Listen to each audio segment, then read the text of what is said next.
10,000 हाथियों का बल रखने वाले भीम एक सर्प से क्यों हार गए। नमस्कार दोस्तों, स्वागत है आप सभी दर्शकों का हमारे YouTube चैनल दर्पण ज्ञान गंगा में।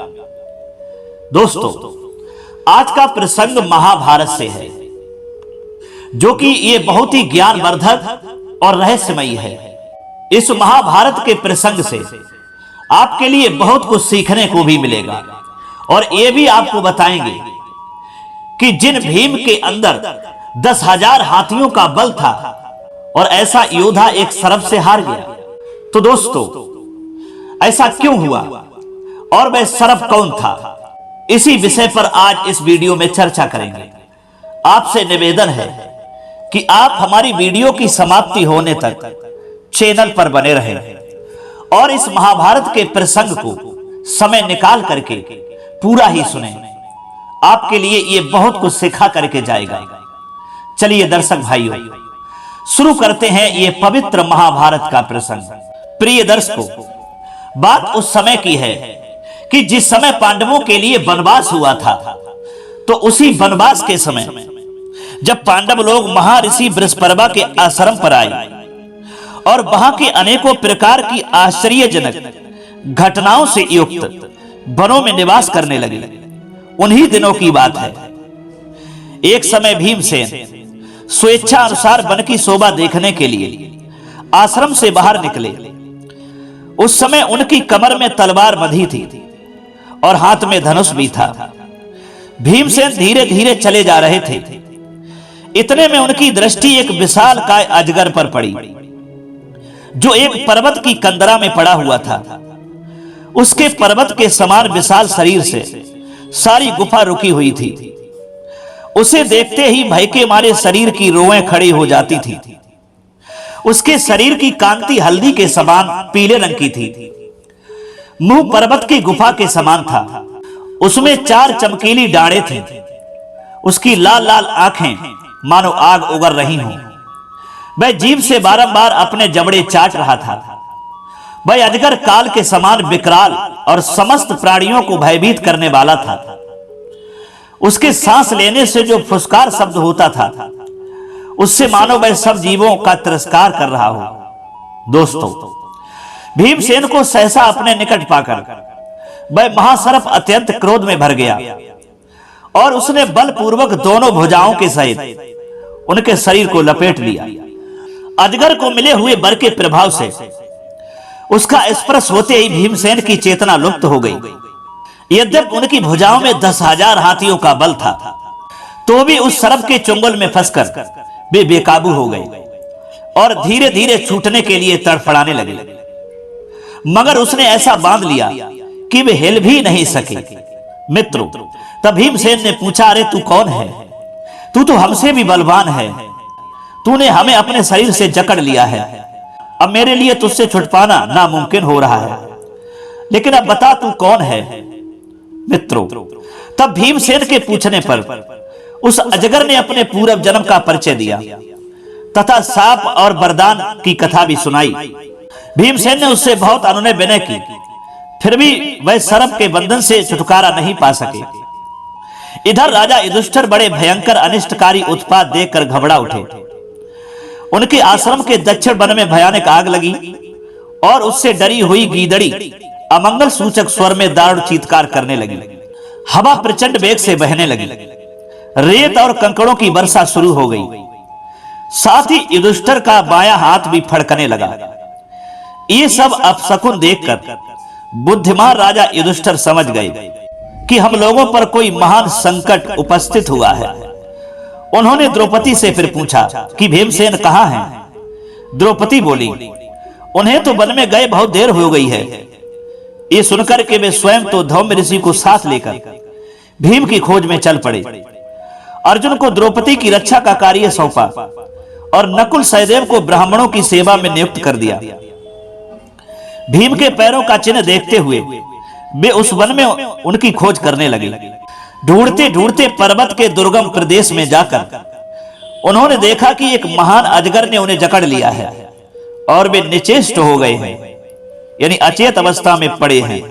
उनको उस अवस्था में देखकर धर्मराज ने पूछा कि हे भीम, वीर माता कुंती के पुत्र होकर तुम इस आपत्ति में कैसे फंस गए, और ये पर्वताकार अजगर कौन है? मित्रों, बड़े भाई धर्मराज को देखकर भीम ने अपना सब समाचार कह सुनाया कि किस प्रकार सर्प के चुंगल में फंसकर वे चेष्टाहीन हो गए हैं, और अंत में कहा कि हे भैया, ये महाबली सर्प मुझे खा जाने के लिए पकड़े हुए हैं। युधिष्ठिर ने फिर सर्प से कहा कि हे सर्पराज, तुम मेरे इस अनंत पराक्रमी भाई को छोड़ दो, तुम्हारी भूख मिटाने के लिए मैं तुम्हें दूसरा आहार दूंगा। सर्प कहने लगा, ये राजकुमार मेरे मुख के पास स्वयं आकर के मुझे आहार रूप में प्राप्त हुआ है। तुम यहां से चले जाओ, यहां रुकने में तुम्हारा कल्याण नहीं है। अगर तुम रुके रहोगे तो कल तुम भी मेरे आहार बन जाओगे।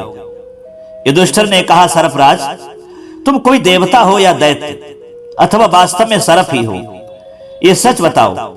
तुमसे युधिष्ठिर प्रश्न कर रहा है। हे सर्पराज, बोलो तो सही, तुम कौन हो? अरे तुम्हारे लिए कोई ऐसी वस्तु है जिसे पाकर अथवा जानकर तुम्हें प्रसन्नता हो? तुम भीमसेन को कैसे छोड़ सकते हो, इस बारे में मुझे बताइए। मित्रों, तब सर्प कहने लगा कि हे राजा, मैं पहले जन्म में तुम्हारा पूर्वज नहुस नाम का राजा था। चंद्रमा से 5वीं पीढ़ी में जो आयु नामक राजा हुए थे, उन्हीं का मैं पुत्र हूं। मैंने अनेकों यज्ञ किए, तपस्या की, स्वाध्याय किया तथा अपने मन और इंद्रियों पर भी विजय प्राप्त की। इन सब सत्कर्मों से तथा अपने पराक्रम से भी मुझे तीनों लोकों का ऐश्वर्य प्राप्त हुआ था। उस ऐश्वर्य को पाकर मेरा अहंकार बढ़ गया। मैंने घमंड में आकर ब्राह्मणों का अपमान किया। इससे कुपित होकर के महर्षि अगस्त ने मुझे इस अवस्था को पहुंचा दिया। महाराज अगस्त की ही कृपा से आज तक मेरी पूर्व जन्म की स्मृति लुप्त नहीं हुई है। ऋषि के शाप के अनुसार दिन के 6ठे भाग में यह तुम्हारा भाई मुझे भोजन के रूप में प्राप्त हुआ है। अतः मैं ना तो इसे छोड़ूंगा और ना इसके बदले दूसरा आहार लूंगा।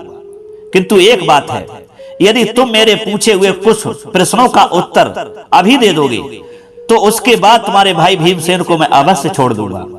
युधिष्ठिर ने कहा कि हे सर्पराज, तुम इच्छा अनुसार प्रश्न करो। यदि मुझसे हो सकेगा तो तुम्हारी प्रसन्नता के लिए अवश्य सब प्रश्नों का उत्तर देने की कोशिश करूंगा। दोस्तों, तब सर्प ने पूछा कि हे राजा युधिष्ठिर, बताइए ब्राह्मण कौन है और जानने योग्य तत्व क्या है? तब युधिष्ठिर ने कहा कि हे नागराज, सुनो, जिसमें सत्य, दान, क्षमा, सुशीलता, क्रूरता का अभाव, तपस्या, दया, ये सद्गुण दिखाई दें, वही ब्राह्मण है। ऐसा स्मृतियों का सिद्धांत है। और जानने योग्य तत्व तो वह पार ब्रह्म ही है, जो दुख सुख से परे है, और जहां पहुंचकर या जिसे जानकर मनुष्य शोक के पार हो जाता है। मित्रों, सर्प बोला कि हे युधिष्ठिर, ब्रह्म और सत्य तो चारों वर्णों के लिए हितकर तथा प्रमाणभूत हैं, तथा वेद में बताए हुए सत्य, दान, क्रोध का अभाव, क्रूरता का न होना, अहिंसा और दया आदि सद्गुण तो शूद्रों में भी पाए जाते हैं। अतः तुम्हारी मान्यता के अनुसार तो वे भी ब्राह्मण कहे जा सकते हैं।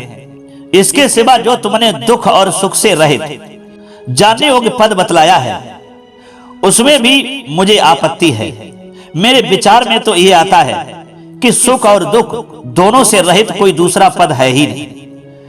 युधिष्ठिर ने कहा, यदि शूद्र में सत्य आदि उपयुक्त लक्षण हैं और ब्राह्मणों में नहीं है, तो वे शूद्र शूद्र नहीं है और वह ब्राह्मण ब्राह्मण नहीं है।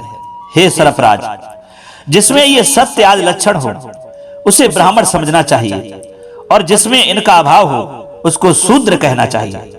तथा ये जो तुमने कहा कि सुख दुख से रहित कोई दूसरा पद है ही नहीं, सो तुम्हारा ये मत ठीक है। वास्तव में जो अप्राप्त है और कर्मों से ही प्राप्त होने वाला है, ऐसा पद कोई भी क्यों ना हो, सुख दुख से शून्य नहीं है। किंतु जिस प्रकार शीतल जल में ऊष्णता नहीं रहती तथा ऊष्ण स्वभाव वाले अग्नि में जल की शीतलता नहीं होती, क्योंकि इनमें परस्पर विरोध है, उसी प्रकार जो जानने योग्य पद है, जिसे केवल अज्ञान का आवरण दूर करके अपने से अभिन्न समझना है, उसका कभी और कहीं भी वास्तविक सुख दुख से संपर्क नहीं होता। दोस्तों, तब सर्प कहता है कि हे राजा, यदि तुम आचार से ही ब्राह्मण की परीक्षा करते हो तब तो जब तक उसके अनुसार कर्म ना हो जात व्यर्थ ही है। तब युधिष्ठिर ने कहा, मेरे विचार से तो मनुष्यों में जात की परीक्षा करना बहुत कठिन है, क्योंकि इस समय सभी वर्णों का आपस में सम्मिश्रण हो रहा है। सभी मनुष्य सब जाति की स्त्रियों से संतान उत्पन्न कर रहे हैं। बोलचाल, मैथुन में प्रवृत्ति तथा जन्म और मरण, ये सब मनुष्यों में एक से देखे जाते हैं। इस विषय में आर्ष प्रमाण भी मिलता है। कहते हैं ये इजाम है, यानी ये श्रुति जाति का निश्चय न होने के कारण ही जो हम लोग यज्ञ कर रहे हैं ऐसा सामान्य रूप से निर्देश करती है। उसमें ये यानी जो इस सर्व नाम के साथ ब्राह्मण आदि कोई विशेषण नहीं लगाया गया है। इसलिए जो तत्वदर्शी विद्वान है वे शील यानी सदाचार को ही प्रधानता देते हैं। जब बालक जन्म लेता है तो नाल छेदन के पहले उसका जात कर्म संस्कार किया जाता है। उसमें माता सावित्री कहलाती है और पिता आचार्य। जब तक बालक का संस्कार करके उसे वेद का स्वाध्याय न कराया जाए तब तक वह शूद्र के समान है। जात विषयक संदेह होने पर स्वामिभृग मनु ने यही निर्णय दिया है। यदि वैदिक संस्कार करके वेदा अध्ययन करने पर भी शील और सदाचार नहीं आया तो उसमें प्रबल वर्ण संकरता है। ऐसा विचार पूर्वक निश्चय किया गया है। जिसमें संस्कार के साथ शील और सदाचार का विकास हो उसे तो मैंने पहले ही ब्राह्मण बता दिया है। मित्रों, तब सरभ कहता है कि हे युधिष्ठिर, तुम जानने योग्य सभी कुछ जानते हो। तुमने जो मेरे प्रश्नों का उत्तर दिया उसे मैंने भली भांति सुन लिया। अब मैं तुम्हारे भाई भीमसेन को कैसे खा सकता हूं? दोस्तों, उधर सरभ के प्रश्नों का उत्तर देने के बाद युधिष्ठिर ने स्वयं उससे इस प्रकार प्रश्न किया। कहा कि हे सरफराज, तुम संपूर्ण वेद वेदांगों के ज्ञाता हो। बताओ किन कर्मों के आचरण से सर्वोत्तम गति प्राप्त होती है? तब सरभ कहता है कि हे राजा, इस विषय में मेरा विचार तो यह है कि सत्पात्र को दान देने से, सत्य और प्रिय वचन बोलने से तथा अहिंसा धर्म में तत्पर रहने से मनुष्य को उत्तम गति प्राप्त होती है। युधिष्ठिर बोले, दान और सत्य में कौन बड़ा है? अहिंसा और प्रिय भाषण, इनमें किसका महत्व अधिक है और किसका कम? तब सरभ कहता है कि हे राजा, दान, सत्य, अहिंसा और प्रिय भाषण, इनका गौरव लाघव कार्य की महत्व के अनुसार देखा जाता है। किसी दान से तो सत्य का महत्व बढ़ जाता है और किसी सत्य भाषण से दान बढ़कर होता है। इसी प्रकार कहीं तो प्रिय बोलने की अपेक्षा अहिंसा का अधिक गौरव है और कहीं अहिंसा से भी बढ़कर प्रिय भाषण का महत्व है। युधिष्ठिर ने पूछा, मृत्यु काल में मनुष्य अपना शरीर तो यहीं त्याग देता है, फिर बिना देह के ही वह स्वर्ग में कैसे जाता है और कर्मों के अवश्य भावी फलों को भी कैसे भोगता है? युधिष्ठिर ने पूछा, मृत्यु काल में मनुष्य अपना शरीर तो यही त्याग देता है, फिर बिना देह के ही वह स्वर्ग में कैसे जाता है और कर्मों के अवश्यम भावी फल को भी कैसे भोगता है? मित्रों, तब सरभ ने कहा कि हे राजन, अपने अपने कर्मों के अनुसार जीवों की 3 प्रकार की गति देखी गई है। स्वर्ग लोक की प्राप्ति, मनुष्य योनि में जन्म लेना और पशु पक्षी आदि योनियों में उत्पन्न होना। बस यही 3 योनियां हैं। इनमें से जो जीव मनुष्य योनि में उत्पन्न होता है वह यदि आलस्य और प्रमाद का त्याग करके अहिंसा का पालन करते हुए दान आदि शुभ कर्म करता है तो उसे पुण्य की अधिकता के कारण स्वर्ग लोक की प्राप्ति होती है। इसके विपरीत कारण उपस्थित होने पर मनुष्य योनि में तथा पशु पक्षी आदि योनियों में जन्म लेना पड़ता है। किंतु पशु पक्षी आदि योनियों में कुछ विशेषता है। वह यह कि काम, क्रोध, लोभ और हिंसा में तत्पर होकर जो जीव मानवता से भ्रष्ट हो जाता है, अपनी मनुष्य होने की योग्यता को भी खो बैठता है, वही तृतीय योनियों में जन्म पाता है। फिर सत्कर्मों का आचरण करने के निमित्त मनुष्य योनि में जन्म लेने के लिए उसका त्रियग योनि से उद्धार होता है। इसके अनंतर वह जगत के भोगों से विरक्त होकर मुक्त हो जाता है। दोस्तों, फिर युधिष्ठिर ने पूछा कि हे सरफराज, शब्द, स्पर्श, रूप, रस और गंध, इनका आधार क्या है? इसका यथार्थ रीत से वर्णन करो। तुम सब विषयों को एक साथ ग्रहण क्यों नहीं करते? इसका रहस्य भी बताओ। तब सरभ ने कहा कि हे राजन, जिसे लोग आत्मा नामक द्रव्य कहते हैं, वह स्थूल सूक्ष्म शरीर रूपी उपाधि स्वीकार करने के कारण बुद्धि आदि अंतःकरण से युक्त हो जाता है और वह उपाधि विशिष्ट आत्मा ही इंद्रियों के द्वारा नाना प्रकार के भोग भोगता है। ज्ञान इंद्रियां, बुद्धि और मन, यही इस शरीर में उसके भोग साधन है। हे राजा, विषयों की आधारभूत जो ये इंद्रियां हैं, इनमें स्थित हुए मन के द्वारा ये जीव आत्मा ब्रह्म वृत्ति द्वारा क्रमशः भिन्न भिन्न विषयों का भोग करता है। विषयों के उपयोग के समय बुद्धि के द्वारा ये मन किसी एक ही विषय में लगाया जाता है, इसलिए एक साथ उसके द्वारा अनेकों विषयों का ग्रहण संभव नहीं है।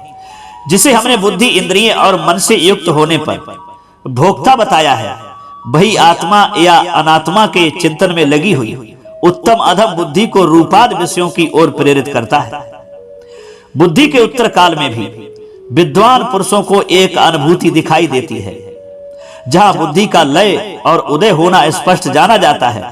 वह ज्ञान ही आत्मा का स्वरूप है और वही सबका आधार है। हे राजा, बस यही क्षेत्रज्ञ आत्मा को प्रकाशित करने वाली विधि है। दोस्तों, तब युधिष्ठिर ने कहा कि हे सर्पराज, मुझे मन और बुद्धि का ठीक ठीक लक्षण बताओ। अध्यात्म शास्त्र के विद्वानों को इनका जानना अत्यंत आवश्यक है। तब सर्प कहता है कि हे राजन, बुद्धि को आत्मा के आश्रित समझना चाहिए, इसलिए वह अपने अधिष्ठान भूत आत्मा की इच्छा करती रहती है, अन्यथा वह आधार के बिना टिक नहीं सकती। विषय और इंद्रियों के संयोग से बुद्धि उत्पन्न होती है और मन तो पहले से ही उत्पन्न है। बुद्धि स्वयं वासना वाली नहीं है, वासना वाला तो मन ही माना गया है। मन और बुद्धि में इतना ही भेद है। तुम भी इस विषय के ज्ञाता हो, तुम्हारा इसमें क्या मत है? तब युधिष्ठिर कहते हैं कि हे बुद्धिमानों में श्रेष्ठ नागराज, तुम्हारी बुद्धि बड़ी उत्तम है। तुम तो जो कुछ जानना है जान चुके हो, फिर मुझसे क्यों पूछते हो? तुम्हारी इस दुर्गति के विषय में मुझे बड़ा संदेह हो रहा है।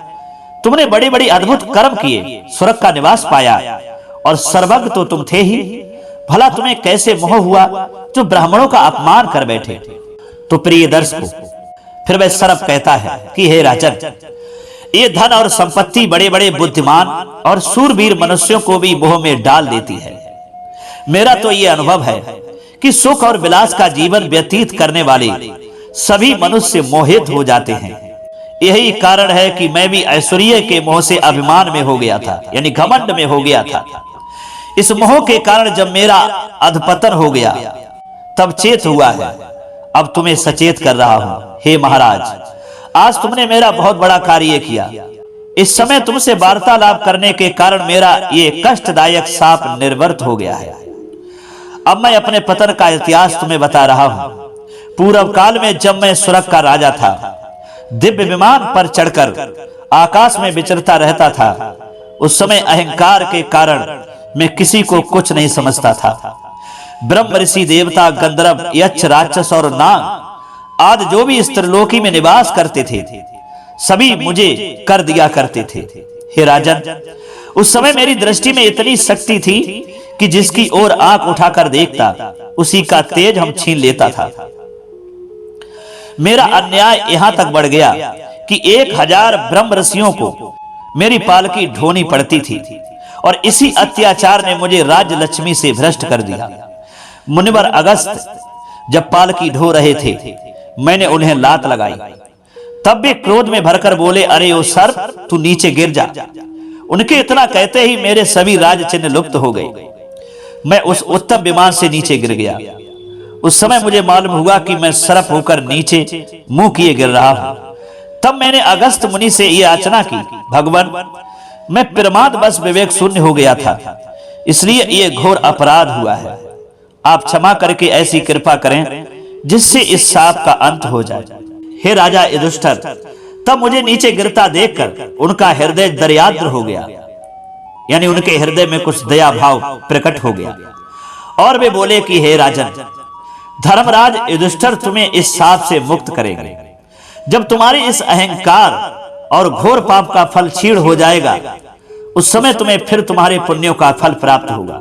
हे राजन, तब मुझे उनकी तपस्या का महान बल देखकर बड़ा आश्चर्य हुआ। लो, ये है तुम्हारा भाई महाबली भीमसेन। मैंने इसकी हिंसा नहीं की, तुम्हारा कल्याण हो, अब मुझे विदा दो, अब मैं पुनः स्वर्गलोक को जाऊंगा। मित्रों, ये कहकर राजा नहुस ने अजगर का शरीर त्याग दिया और दिव्य देह धारण करके पुनः स्वर्ग में चले गए। उधर धर्मात्मा युधिष्ठिर भी अपने भाई भीम और धौम्य मुनि को साथ लेकर आश्रम पर लौट आए।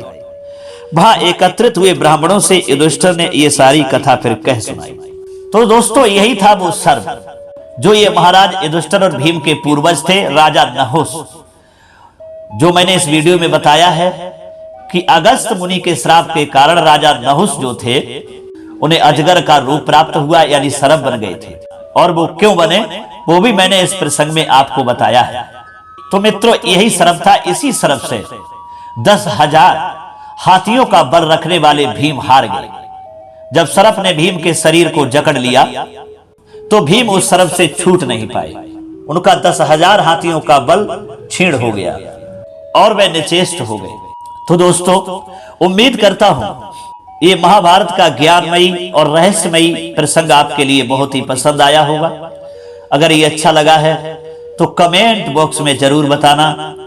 इतना समय देने के लिए आप सभी को बहुत बहुत धन्यवाद। फिर मिलते हैं अगली वीडियो में किसी और ज्ञान चर्चा के साथ में। तब तक के लिए सभी दर्शक भाइयों और सब्सक्राइबर भाइयों के लिए जय श्री कृष्ण।